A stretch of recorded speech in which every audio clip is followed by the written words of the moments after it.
네, 여러분 안녕하세요. 반갑습니다. 최윤지 강사입니다. 오늘 저는 여러분들과 NCS 직업기초 능력 중에서 문제 해결 능력에 관련된 이론 부분을 함께 살펴보려고 합니다. 여러분들이 아마도 모듈형을 준비하신다거나 아니면 피드령을 준비하는 과정 안에서는 이 문제 해결 능력 파트의 이론 부분이 상당히 또 외워야 하는 부분도 많이 있고 또 단순히 암기를 통해서만 우리가 이 내용을 정리할 것이 아니라 그 내용, 개념이나 내용을 기반으로 해서 관련된 사례, 예시들에 관련돼서도 잘 알고 계셔야만 추후에 어떤 문제가 나오더라도 여러분들이 적용을 해서 문제를 풀 수 있을 걸로 보여져요. 그래서 일단 문제 해결 능력에 꼭 알아둬야 하는 그리고 또 자주 출제가 되고 있는 부분에 관련해서 오늘 이 시간을 통해서 여러분들한테 전달하려고 합니다. 이제부터 집중해서 잘 들어주시면 좋을 것 같아요. 일단 첫 번째로 이 문제 해결 능력 안에서는 하위 능력이 두 가지로 나뉘게 되는데요. 그 하위 능력 두 가지로 나뉘기 이전에 우선 이 문제 해결 능력에 관련된 개념을 먼저 좀 짚고 넘어가도록 하겠습니다. 첫 번째 나와 있는 이 문제 해결 능력의 학습 목표 같은 경우에는 암기를 하거나 이러실 필요까지는 없고요. 우리가 왜 이 문제 해결 능력을 공부를 해야 하고 알아둬야 하는가에 대해서 설명을 하고 있다라고 봐주시면 되고 읽고 이해를 하고 넘어가 주시면 될 것 같아요. 두 번째로 나와 있는 이 문제 해결 능력의 의미라고 되어 있는데, 우리가 직장 생활에서 업무를 수행하는 과정 안에서 사실 정말 많은 일들이 생길 수가 있죠. 근데 그 안에 이 문제를 우리가 좀 유형을 나눠본다라고 했을 때, 창조적, 논리적, 비판적 사고를 통해서 이런 유형들을 해결해 나갈 수 있다라고 보는 거예요. 그래서 그 유형에 대해서 조금 더 세부적으로 배운다라고 생각을 해주시면 될 것 같아요. 우리가 항상 어딜 가나 이 문제 해결 능력, 상황 대처 능력, 이런 것들에 관련돼서 사실, 많은, 요구되고 있는 부분들이 있다라고 얘기를 하게 되는데, 왜 이렇게까지 필요한가라고 놓고 본다면, 우리가 꼭 뭐 회사 생활이 아니더라도 여러분들의 일상 안에서도 정말 많은 일들이 일어나죠. 근데 그 안에서 우리가 사실은 뭔가를 선택하고 또 결정하고 또 그거에 따른 여러 가지 문제들이 생겼을 때, 그거를 그냥, 모른 채 넘길 수는 없잖아요. 그래서 끊임없이 발생하게 되는 이런 문제들을 해결해야 되는 상황들이 놓이기 때문이죠. 그런데 막상 내가 이 문제를 해결하려는 마음을 먹었지만 그 문제를 해결하는 방법이나 또 어떻게 해야 하는지에 대해서 잘 모르고 있다면 사실 이 문제를 해결하기가 쉽지 않다라는 거죠.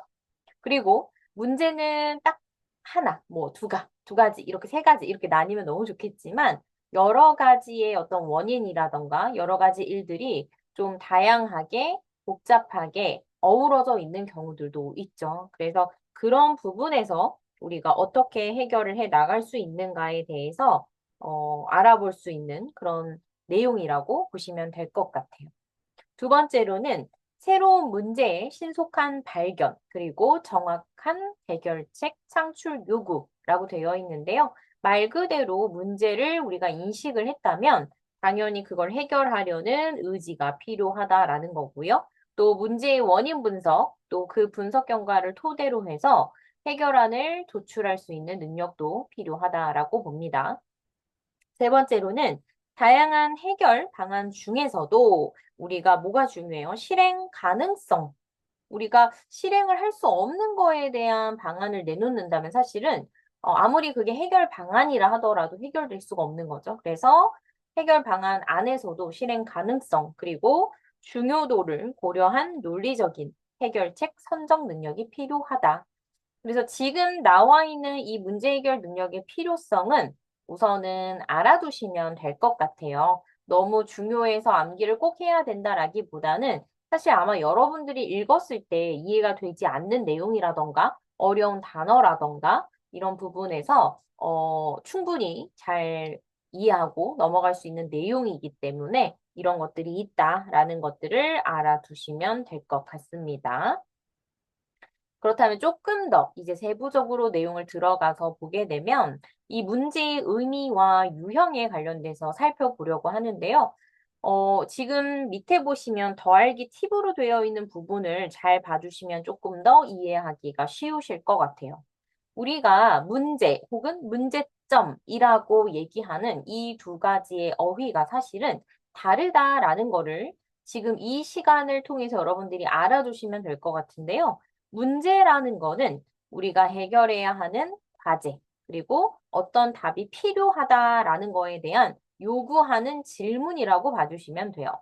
그렇다면 문제점이라는 건 뭐냐라고 했을 때 이 문제가 가지고 있는 내포하는 잘못되거나 부족한 부분, 즉 어떻게 보면 근본 원인이 되는 부분이다라고 봐주시면 될 것 같아요.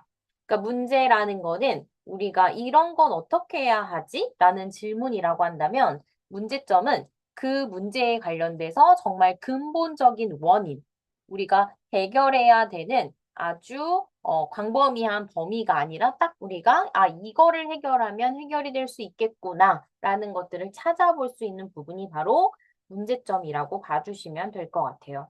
그래서 문제점 파악이라는 거는 사실 정말 문제가 아니라 문제점을 잘 여러분들이 찾아냈을 때, 문제점에 대해서 정확하게 알고 있을 때 문제는 쉽게 해결될 수 있다라고 본다라는 거예요. 그래서 지금 보게 되면 이 문제에 관련돼서 목표와 현상으로 나뉘어져 있는데, 그러니까 이런 거죠. 우리가 이렇게 하고 싶다, 이렇게 됐으면 좋겠다라는 어떤 목표나 우리가 원하는 부분들이 분명 있을 거예요. 근데 지금 현재는 어떻죠? 지금 현재의 모습은 이러한데, 그리고 우리가 생각하지 못했던, 원래는 이렇게 될 줄 알았는데, 결과가 이렇게 됐네? 라고 되는 부분이 현재의 모습이라고 한다면, 그 사이에서 일어나는 바로 갭이라고 하는 이 차이가 문제가 되는 거죠. 그래서 어떻게 돼요? 그걸 자꾸 해결하기 위해서 노력을 해 나가는 과정이 문제점을 해결해 나가는 부분이다. 라고 봐주시면 될 것 같습니다. 그래서 이 문제의 분류는 크게 두 가지로 나뉘게 되는데요. 첫 번째가 창의적 문제라고 얘기를 하고 두 번째가 바로 분석적 문제라고 얘기를 해요. 창의적 문제라는 거는 현재 문제가 없어 보여요. 하지만 지금보다 더 나은 방법이 있으면 좋지 않을까라는 생각에서 탐구를 하는 거죠.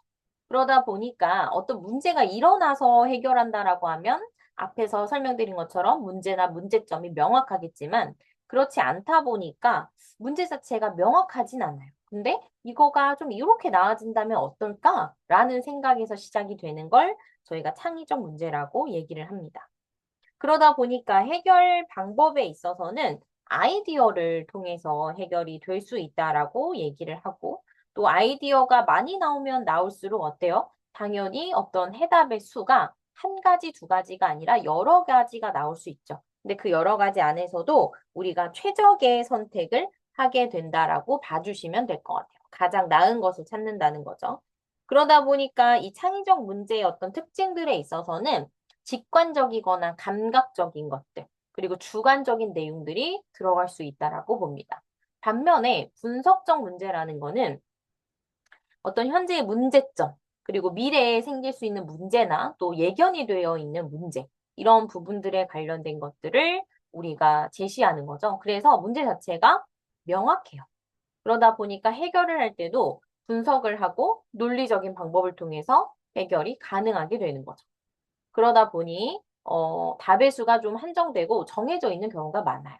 그래서 좀 객관적이고 논리적이고 정량적이고 또 이성적이다라고 특징을 얘기하고 있어요.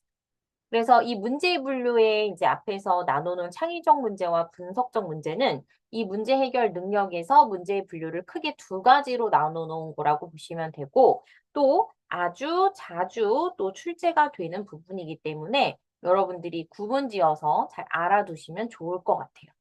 그래서 문제의 분류 두 가지를 알고 나면 그 다음에 이 문제 분류 안에서 유형을 좀 크게 나눠서 또 내용이 나오게 되는데 이 문제 유형은요, 어딜 가나 나옵니다. 네, 어딜 가나 나오기 때문에 여러분들이 별표 5개 쳐놓으시면 될 것 같아요. 잘 암기해 두셔야 되고 이것과 관련된 사례들을 잘 알고 계셔야만 이 문제들을 풀어낼 수 있다라고 보시면 될 것 같아요. 그래서 일단 첫 번째로는 기능에 따른 문제, 그 다음에 해결 방법, 그리고 시간, 그리고 업무 수행 과정에서 일어나는 문제 유형, 이렇게 네 가지로 나뉘게 되는데요. 일단 기능에 따른 문제 유형은 제조, 판매, 자금, 인사, 격리, 기술상의 문제. 그러니까 말 그대로 기능적인 측면에서 일어날 수 있는 문제들을 기능에 따른 문제 유형, 이렇게 얘기를 하고 있습니다. 그리고 앞에서 설명드린 것처럼 해결 방법에 있어서는 논리적인 문제, 뭐 분석적인 문제 이렇게 볼 수도 있고 또 창의적 문제 이렇게 두 가지로 분류를 해 볼 수 있다. 그리고 시간에 따른 거는 과거, 현재, 미래 이렇게 이어지게 되는데 바로 이 3번과 좀 4번이 연결이 되어 있다라고 봐주시면 될 것 같아요. 그래서 사실 이 4번에 나오는 이 내용이 정말 아주 자주 나오는 부분이라고 보시면 되는데요. 첫 번째가 우리가 업무 수행 중에 일어날 수 있는 문제 유형을 크게 세 가지로 보고 있는데 발생형 문제. 발생형이라는 거는 사실 이미 발생을 한 문제라고 봐주시면 돼요. 그래서 과거에서 현재로 이어져 오고 있는 문제라고 보시면 되죠. 그래서 눈에 보이는 문제라고도 얘기를 하고요. 탐색형 문제 같은 경우에는 현재 시점을 기준으로 우리가 말 그대로 탐색을 해보는 거예요. 그래서 탐색형 문제는 시간상으로 놓고 본다면 현재 상태에서 우리가 찾아보는 문제라고 보시면 되고요. 설정형 문제라는 거는 말 그대로 설정이라는 거는 우리가 지금 과거도 아니고 현재도 아니고 미래에 있어서 이럴 수 있지 않을까라고 말 그대로 설정을 하는 거죠. 그래서 미래 상황에 대해서 대응할 수 있는 그런 형태의 문제라고 봐주시면 돼요. 그래서 발생형 문제는 앞에서 설명드린 것처럼 이미 과거에서 일어난 문제이고, 그러다 보니까 어때요? 이거를 해결하기 위해서, 우리가, 말 그대로 그 해결이라는 게 원상복귀를 한다는 거죠. 이미 일어난 걸 다시 복귀시킨다. 해결해 낸다. 라고 보시면 되는데, 그러다 보니까 이 발생형 문제 같은 경우에는 원인지향적인 문제로 볼 수도 있어요. 그래서 예를 들어 놓은 게 뭐냐면, 일탈과 미달 문제로 되어 있죠. 그리고 탐색형 문제는 현재 기준을 두고 개선을 한다거나 아니면 더 강화시킬 수 있는 방법들을 모색하는 거죠. 그래서 시간상으로 보면 현재가 되면서 개선이나 강화에 관련된 문제가 탐색형 문제에 해당이 되고 설정형 문제는 미래지향적인 거죠. 그래서 목표지향이라고 얘기를 하면서 개발이라던가 아니면 앞으로 우리가 더 이런 것들을 달성을 해야겠다라고 설정한 내용을 기반으로 해서 나아가는 내용들이라고 봐주시면 될 것 같아요. 그래서 이 세 가지를 절대 헷갈리지 않고 잘 정리를 해두실 필요가 있어요. 그래서 한 번 더 정리를 하면 발생형 문제는 이미 일어난 문제, 보이는 문제라고 얘기를 하고 일탈은 어떤 기준에서 일탈됨으로써 발생하는 문제, 미달에서 발생하는 문제를 얘기하고요. 두 번째, 탐색형 문제는 개선이나 효율을 높이기 위한 문제라고 보시면 되는데, 그 안에는 사실 또 세 가지로 나뉘게 돼요. 잠재 문제, 예측 문제, 그리고 발견 문제. 그리고 마지막으로 설정형 문제는 미래에 어떻게 할 것인가에 대해서 목표 지향적으로 우리가 앞으로 이런 것만큼은 좀 달성을 할 수 있지 않을까? 이런 거를 좀 목표로 두고 우리가 하면 좋지 않을까라고 해서 목표 지향적인 내용이라고 보시면 돼요. 근데 여기서 이제 약간 여러분들이 헷갈릴 수 있는 포인트가 어떤 게 있냐면 이 발견 문제와 제 생각엔 이 설정형 문제가 조금 헷갈릴 수 있을 것 같아요. 그러니까 발견 문제라는 게 탐색형이잖아요. 그러니까 탐색형이라는 것도 사실 지금 일어난 건 아닌데 우리가 계속 보다 보니 이런 것들을 좀 개선해 놓으면 좋지 않을까라는 거에서 시작이 되는 거잖아요. 그러니까 지금 현재 봤을 때는 별로 문제가 없어 보이거든요. 그러니까 이거를 우리가 다르게 생각하면, 우리가 미래지향적으로도 볼 수 있지 않을까? 또 이렇게 여러분들이 헷갈려하는 경우가 있으시더라고요. 그래서 이 발견 문제라는 거는 요거에 조금 더 초점을 높이시면 좋을 것 같아요. 개선이나 효율에 관련된 게 탐색형 문제가 되는 거고, 우리 설정형 같은 경우에는 제가 앞에서도 설명드렸지만 뭔가를 더 개발해 나간다거나 달성해 나가야 할 때, 그럴 때 우리가 바로 이 설정형 문제에 해당이 된다. 이렇게 구분을 좀 지어주시면 좋을 것 같습니다. 그래서 너무나도 중요한 내용이어서 제가 조금 더 디테일하게 설명을 드렸고요. 또 5번에 나오는 이 문제 해결의 의미와 요소 나와 있는데 사실 여기서는 두 번째 나와 있는 문제 해결의 5가지 기본 요소, 요거 정도만 암기를 해주시면 좋을 것 같아요.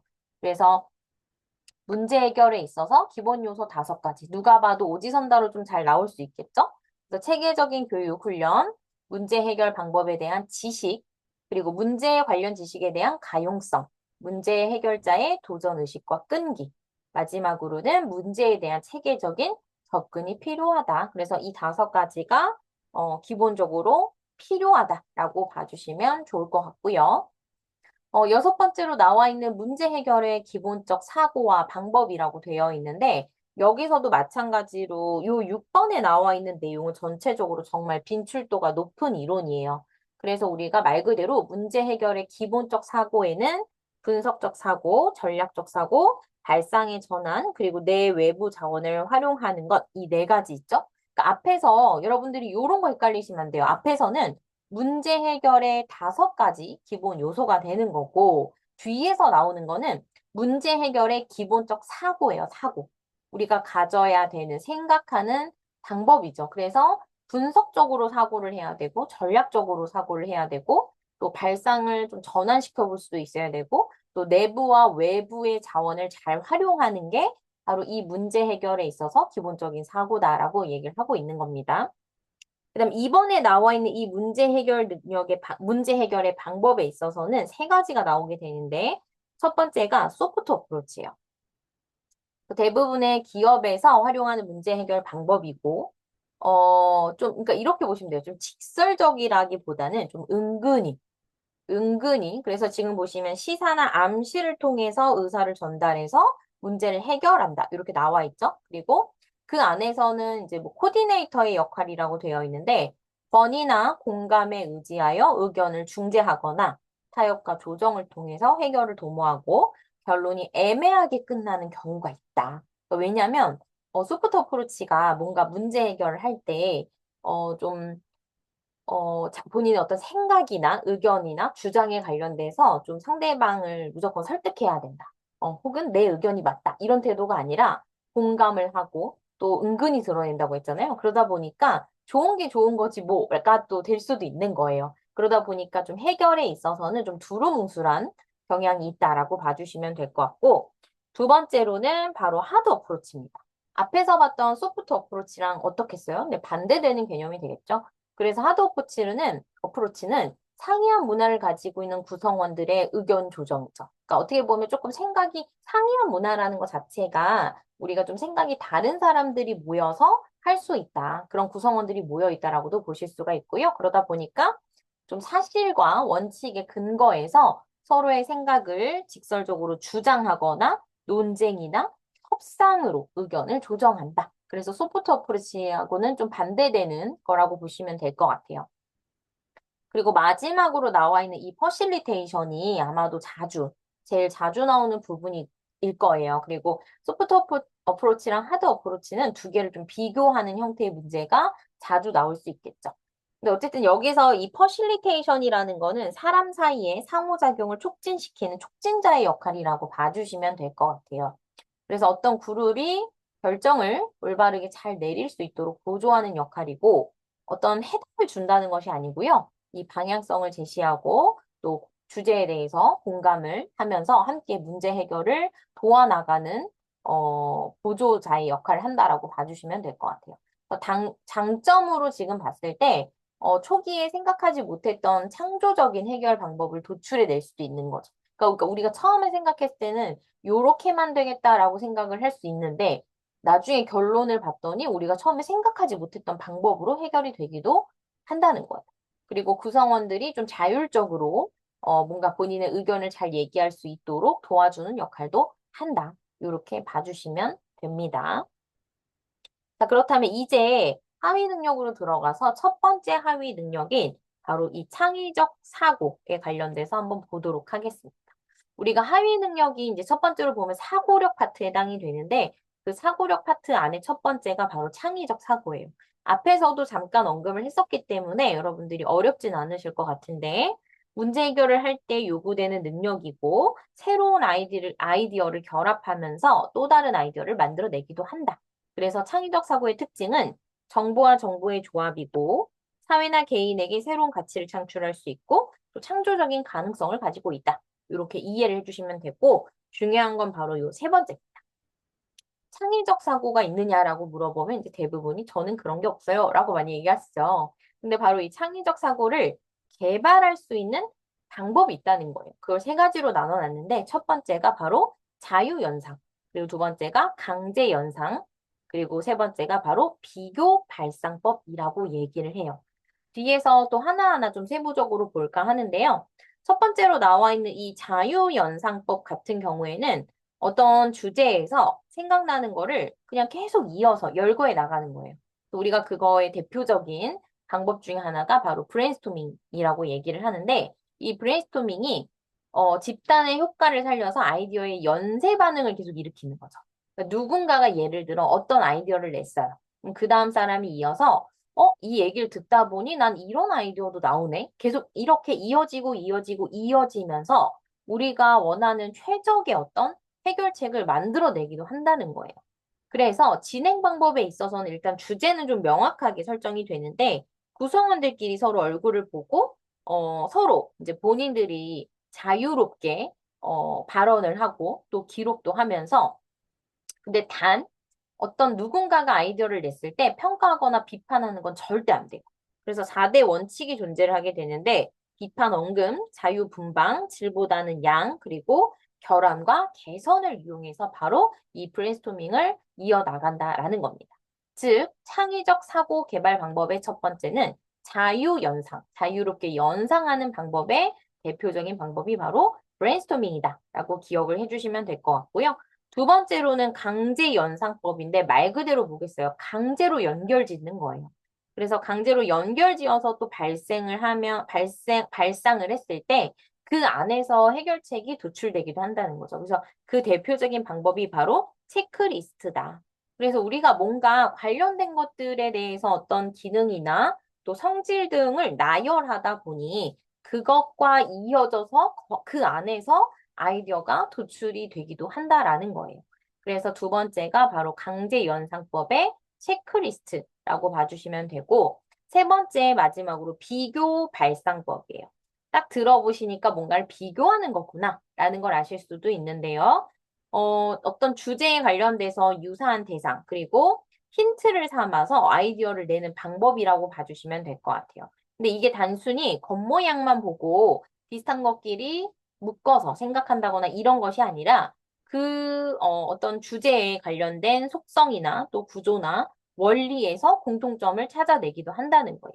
그래서 이 방법의 두 가지가 바로 NM법과 시네틱스라는 방법인데요. NM법은 이 세분화된 문제 요소들을 결합해서 새로운 아이디어를 도출해내는 방법으로 무작위적으로 조합을 하기 때문에 참신한 아이디어를 또 생각해낼 수 있다라는 거죠. 그러니까 우리가 말도 안 되는 것들끼리 관련된 부분들을 결합을 할 수도 있다라는 거예요. 그리고 시네틱스 같은 경우도 서로 전혀 관련이 없어 보이는 요소들을 결합해서 새로운 거를 만들어내서 유추와 비유를 활용한다. 요거에 초점이 좀 있다라고 봐주시면 될 것 같아요. 그래서 NM법이라는 거는 무작위적으로 조합을 한다라는 거고, 시네틱스 같은 경우에는 유추와 비유를 활용한다는 거에 포커스를 맞춰서 여러분들이 기억을 해주시면 좋을 것 같습니다.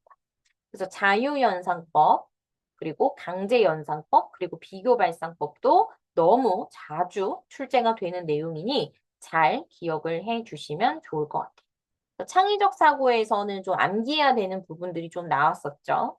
그리고 두 번째로 바로 논리적 사고인데요. 논리적 사고는 마찬가지로 우리가 어떤 논리적 그 사고 과정 안에서 즉 사실과 근거를 바탕으로 해서 결정을 내리는 것을 저희가 논리적 사고라고 얘기를 하죠. 창의적 사고는 생각을 많이 하고 아이디어를 도출한다면 논리적 사고는 사실과 근거를 바탕으로 결정을 내린다라고 봐주시면 될 것 같아요. 그래서 논리적 사고의 구성 요소 5가지가 있어요. 설득, 그리고 생각하는 습관, 그리고 구체적인 생각, 그리고 타인에 대한 이해, 그리고 상대 논리의 구조화, 논리적 사고를 키우는, 개발하는 방법이라고 봐주시면 될 것 같아요. 그래서 설득하거나 또 생각을 자꾸 체계적으로 하는 습관이 들어져야 이런 논리적 사고도 잘 할 수 있겠죠. 그래서 이 5가지도 정말 자주 나오는 내용이기 때문에 암기하시고 이해를 해 주시면 좋을 것 같아요. 그런데 앞에서 우리 3가지 방법이 창의적 사고에서도 있었던 것처럼 이 논리적 사고에서도 개발할 수 있는 방법에서는 바로 첫 번째가 피라미드 구조화 방법이라고 얘기를 해요. 그러니까 굉장히 많은 어떤 메시지들이 있을 때 얘네들을 유목화해서 메인 메시지를 만들고 이 메인 메시지를 기반으로 해서 우리가 결론을 도달하게 되는 거죠. 그래서 피라미드 구조화라는 건 생각이나 주장을 논리적 계층 구조로 정리하는 방법이고 핵심 아이디어를 상위에 두고 이를 뒷받침하는 근거나 사례, 데이터를 하위에 배열한다. 그래서 이 사고를 논리적 체계적으로 정리해서 전달력을 높일 수 있다라고 얘기를 하는 거고요. 두 번째, 피라미드 구조화 말고도 So What 기법이라는 게 있어요. 그래서 정보의 중요성에 대한 질문을 자문자답하면서 핵심 정보를 도출하는 거죠. 그러니까 뭐 예를 들면 뭐 왜 이럴까? 라고 했으면 또 거기서 어떤 답이 나오면 그 안에서 또 질문을 하는 거예요. 그래서 이렇게 계속 우리가 답변한 거에 대해서 다시 한번 질문하고 또 답변한 거에서 다시 한번 질문을 하다 보면 결과적으로 어떤 근본적인 문제, 원인, 우리가 정보 이런 것들을 알아낼 수 있다라는 거죠. 그래서 지금 예시로 들어놓은 게 이제 밑에 나와 있는데 요런 게 소왓 기법의 예시다라는 것만 기억을 해 주시면 될 것 같아요. 그 논리적 사고에 나와 있는 내용, 물론 창의적 사고에 비해서는 좀 이렇게 외워야 되는 분량들이 조금 적기는 하지만 또 중요한 부분이기 때문에 잘 알아두시면 될 것 같고, 세 번째로 나오는 부분이 바로 비판적 사고입니다. 이 비판적 사고에서는 어떤 주제나 주장을 분석하고 종합하고 평가해요. 그리고 지식과 정보를 바탕으로 해서 수용 여부를 결정하는 사고 능력이라고 봐주시면 됩니다. 그렇다면 또 여기서도 나오는 게 있겠죠. 바로 이 비판적 사고의 개발 태도겠죠. 그래서 보면 조금 암기해야 되는 내용이 많이 나와 있긴 하지만 10가지로 이렇게 나와 있어요. 그래서 지적 호기심이라는 거는 새로운 정보나 문제에 대해서 질문하고 탐구하려는 태도. 지적 회의성이라는 거는 무조건 수용하지 않고 질문하는 태도. 지적 정직성이라는 거는 오류를 인정하고 근거 없는 주장은 피하는 자세. 객관성이라 함은 감정이나 편견에 치우치지 않고 사실과 근거 중심의 사고이고요. 개방성, 다른 의견이나 관점을 수용하고 이해하려는 자세. 융통성, 상황과 정보에 따라 사고를 조정하고 다양한 접근 방법을 고려하는 것. 체계성, 문제를 논리적 조직적으로 분석하고 평가하는 것. 지속성, 충분히 검토하고 성급하게 결론을 내리지 않는 것. 결단성, 충분한 분석 후에 합리적 판단과 결정을 내리는 능력. 마지막으로 존중, 다른 사람의 의견을 공정하게 수용하고 평가하는 것. 그래서 비판적 사고에서는 좀 앞에서 우리가 봤었던 창의적 사고나 논리적 사고에 비해서는 좀 갖추어야 되는 이런 태도들이 조금 더 많이 있고 디테일하고 또 구분을 좀 명확하게 지을 수 있어야 될 것 같아요. 그래서 이 10가지 태도와 내용에 관련돼서는 절대적인 암기가 필요하다라는 거 기억해 주시면 좋을 것 같아요. 그리고 이제 논리적 사고와 이 분석적, 뭐 비판적 사고에서 가끔 이 사고력 파트에서 오류에 관련된 문제가 나오기도 해요. 근데 사실 이거는 기간마다 아예 이 오류에 관련된 내용이 안 나올 수도 있고 또 나올 수도 있기 때문에 여러분들이 준비하는 그 기간에 NCS의 문제 해결 능력에 이 문제들이 나오고 있는지만 잘 봐주시면 될 것 같습니다. 그리고 또 혹시 모르니까 나올 수도 있으니까 미리 좀 이런 내용들을 정리해서 알아두셔도 좋을 것 같아요. 근데 상당히 좀 내용이 많아요. 근데 여러분들이 지금 보면 이제 요거는 제가 예를 들면 뭐 힘에 호소하는 오류는 이런 것이다 라고 설명은 되어 있지만 제가 앞에 서두에 설명드린 것처럼 이런 것들과 관련돼서 여러분들이 어떤 예시나 사례들을 알고 계시면 조금 더 이해하기에 수월할 수 있겠죠. 그래서 지금 보면 이제 힘에 호소하는 오류라는 건 자신 혹은 자신이 속한 집단의 힘, 권력 등이 있다는 이유로 자신의 주장을 관철하거나 상대방의 주장을 반박하는 경우. 그러니까 내가 힘이 있다고 해서 상대방의 의견을 좀 본인의 의견과 예를 들어 다르다고 해서 자신의 주장만을 계속 관철시키기 위해서 상대방의 주장을 계속 비판하고 반박하는 그런 형태의 오류를 저희가 힘에 호소하는 오류라고 얘기를 하고요. 또 연민에 호소하는 오류 같은 경우에는 동정심이죠, 동정심. 그리고 군중에 호소하는 오류는 특정 집단에 속해서 그 심리를 이용해서 자신의 주장을 좀 합리화시키고 싶을 때, 그래서 말 그대로 좀 여기 나온 걸 보면 힘이나 군중, 요 두 가지는 조금 헷갈리실 수 있을 것 같아요. 그래서 그런 부분 잘 구분해 주시면 좋을 것 같고, 잘못된 권위, 얘도 마찬가지인 것 같아요. 주장과 관계없는 분야의 권위자를 내세워서. 그죠? 그리고 허수아비 논증 같은 경우는 상대방의 주장을 문제가 내포된 유사한 주장으로 바꾸어서 상대방의 주장을 반박할 때 발생한다. 그러니까 실제로 이제 원래는 요거에 대한 얘기를 해야 되는데 갑자기 그 내용을 바꿔서 다른 걸로 다른 내용을 이용해서 상대방을 반박한다는 거죠. 그리고 인과전도의 오류는 말 그대로 원인과 결과가 바뀌는 거고요. 미끄러운 비탈길의 오류. A와 B의 인과관계가 성립하지만 반드시 A로 인해서 B가 발생하는 것이 아닌데도 그렇다고 주장을 하는 거죠. 그래서 좀, 안 맞는. 꼭 A 때문에 B가 일어나는 건 아닌데, 이렇게 되는 부분들인 거죠. 그리고 의도 확대, 원천 봉쇄, 인신 공격. 여기는 좀 여러분들이 들어봤을 것 같고요. 정황적 오류라는 것도 말 그대로 정황적이잖아요. 그래서 보면 신분이나 처지 등을 이용해서 본인의 주장을 합리화시키는 거고요.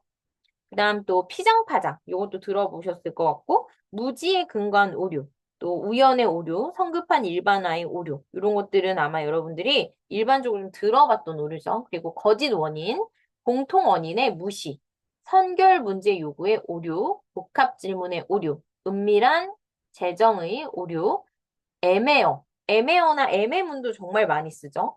그리고 강조의 오류, 그리고 결합과 분의 오류, 이런 것들도 좀 자주 나오고 있다라고 봐주시면 될 것 같아요. 그래서 조금 자주 나오는 오류들은 필수적으로 암기를 해주시면 좋을 것 같고, 그 외적으로 지금 여기 나와 있지 않은 오류들도 굉장히 많거든요. 그래서 그런 부분들을 잘 정리해 두신다면 조금 더 도움이 되지 않을까 싶습니다. 그리고 문제 해결 능력의 이제 두 번째 하위 능력이 바로 이 문제 처리 능력에 해당이 되는데, 문제 처리 능력은 이제 앞에 나오는 이론과 실제로 여러분들이 문제를 푸는 부분들에 있어서는 좀 유형이 완전히 좀 다르다라고 느끼실 수도 있어요. 그래서 모듈형의 문제가 나왔을 때만 바로 이 문제 처리 능력의 이론 부분을 잘 알아두셔야 된다는 것만 기억을 해주시면 좋을 것 같아요. 그래서 문제 처리 능력의 의미라고 본다면 조직의 프로세스 안에 이미 존재하고 있는 성과를 둘러싼 문제들의 근본 원인을 제거하기 위해 해결 방법을 모색하는 능력이다. 그래서 목표와 현상을 분석하고 그 분석 결과를 토대로 최적의 해결책을 찾아 실행하고 평가해 나가는 능력이다. 문제를 올바르게 처리하기 위해서 단계가 있는데요. 문제를 인식하고 문제를 도출했으면 그 문제에 관련된 원인을 분석하고 그 안에서 해결안을 찾고 마지막으로 실행하고 평가하는 거죠. 그래서 우리가 이제 이 문제 처리 능력에서 나오는 형태, 문제의 유형을 보게 되면 뭐 이런 거 있잖아요. 주어진 어떤 그 조건 안에서 최적의 결과, 최적의 효율을 내는 답을 고르게 하는 형태들이 많이 나와요. 그러니까 예를 들면 가장 비용이 적게 드는, 뭐 가장 시간이 적게 걸리는, 그리고 가장 효과를 빠르게 낼 수 있는, 뭐 이런 최적의 효율을 끌어내는 그런 실행할 수 있고 평가할 수 있는 내용의 문제들을 해결하는 것들. 그래서 이런 것들이 좀 출제가 된다라고 보시면 되고요. 그렇다면 첫 번째 단계, 문제인식 단계예요. 문제인식은 해결해야 할 전체 문제를 파악하는데 그 안에서 또 중요한 게 뭐죠? 항상 나오는, 자주 나오죠?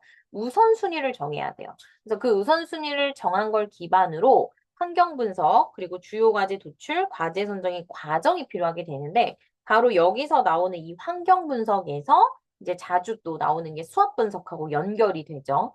그리고 주요 과제를 도출해낸다라는 건 그러니까 이런 거예요. 아까도 말씀드렸듯이 문제와 문제점의 차이가 있다라고 했죠. 그러면 어떤 문제가 있을 때 그 문제가 일어나는 문제점이 여러 가지일 수도 있잖아요. 그래서 일단 주요 문제점들, 우리가 문제를 인식하기 위해서 여러 가지 자료를 토대로 우리가 검토를 하는 거죠. 그래서 이 안에서 가장 핵심이 될 수 있는 주요 과제를 도출하면 그 안에서 과제를 선정하게 되는 거죠. 여러 가지 안에서 우리가 요거를 이번에 해결해 보자. 우리가 요 과제를 한번 진행시켜 보자. 이렇게 과제가 선정이 되는 거라고 보시면 될 것 같아요. 그래서 문제 인식을 하고 나면 그 다음에 이제 문제를 도출하는 거죠. 앞에서 문제를 선정을 했잖아요. 그럼 그 선정된 문제를 분석한 다음에 해결할 사항을 명확히 하는 단계예요. 그러니까 앞에서 우리가 문제를 인식해서 우리 과제를 도출해 볼까? 그렇다면 과제를 선정하자. 여기서 끝났다면 이제 그 내용을 기반으로 해서 우리가 이 문제를 분해하고 또 원인도 또 인과관계도 이런 구조들을 계속 파악을 하는 거죠. 근데 그 문제 구조 파악을 할 때는 로직 트리를 많이 활용하게 되고요. 좀 논리적 사고를 하게 되니까. 그리고 핵심 문제를 선정할 때는 이 문제의 영향력이 가장 큰 이슈를 핵심 이슈로 선정을 합니다. 가장 여러 가지가 있다라고 했을 때 그 안에서 이 문제를 일으키는 가장 근본적인 걸 찾는 거죠. 그럼 그렇게 파악이 되면 이제 뭐예요? 원인을 분석해야죠. 원인을 찾았으니까.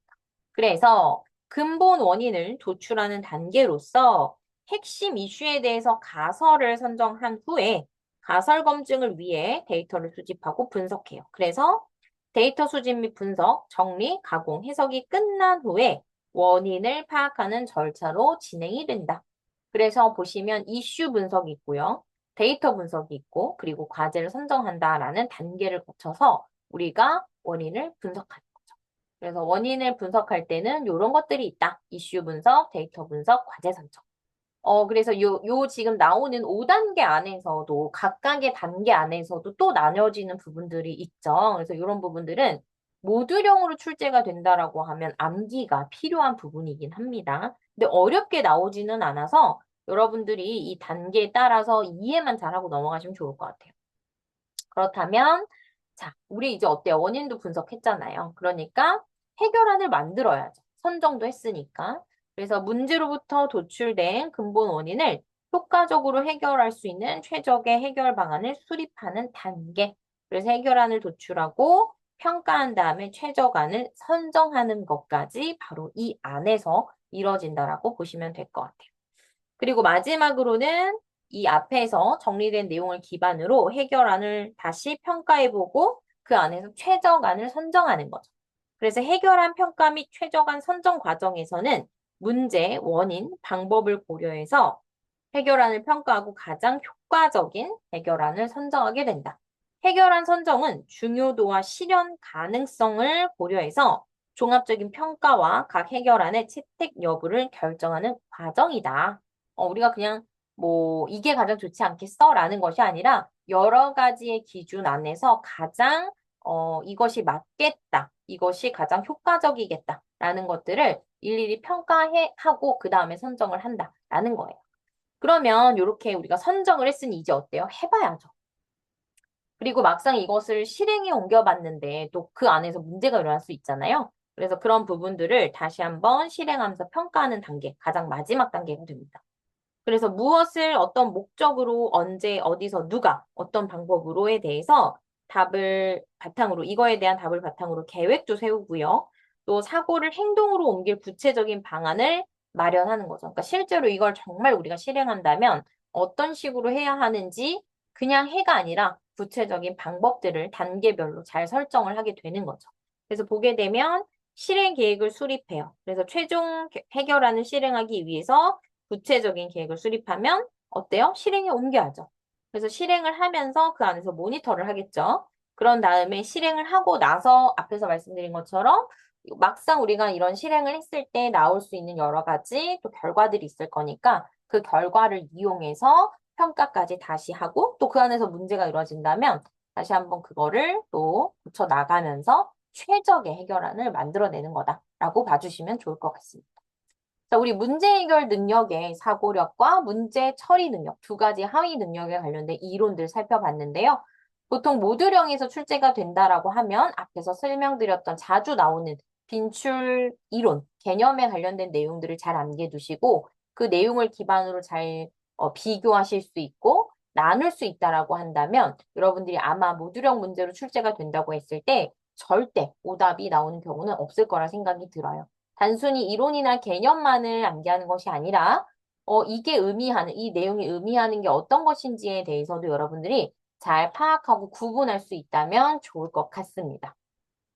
오늘 문제 해결 능력의 핵심 이론 내용은 여기까지 진행하도록 하겠습니다. 저와 함께 이론을 잘 또 정리하시고 준비하셔서 좋은 결과가 있길 바라도록 하겠습니다. 네, 그러면 오늘 여기까지 진행하고 저는 마치도록 하겠습니다. 감사합니다.